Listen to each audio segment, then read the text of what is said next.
Petrol diesel ధరలపై TDP వాయిదా తీర్మానం ఇచ్చింది. ధరల పెరుగుదలపై సభలో అత్యవసర చర్చ చేపట్టాలని టీడీపీ ఎమ్మెల్యేలు డిమాండ్ చేశారు.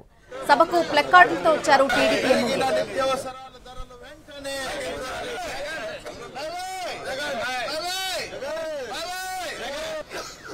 పెట్రోల్ డీజిల్ ధరలకు సంబంధించి ఆ రెండు డీజిల్ ధరలపై కూడా టీడీపీ వాయిదా తీర్మానం ఇచ్చింది. ధరల పెరుగుదలపై సభలో అత్యవసర చర్చ చేపట్టాలంటూ టీడీపీ ఎమ్మెల్యేలు డిమాండ్ చేయడం జరిగింది.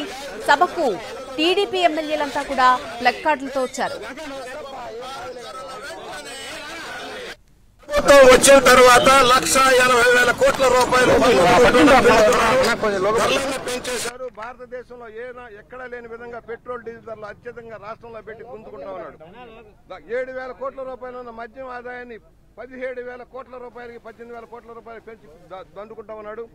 ధరలన్నీ పెరిగిపోయినాయి, పన్నుల భారం పెరిగిపోయింది, అవినీతి పెరిగిపోయింది. బాధుడే బాధుడి కింద ప్రజలంతా కూడా చిత్తైపోతా ఉన్నారు. గిట్టుబాటు ధరలకు రైతాంగం అల్లాడిపోతుంది.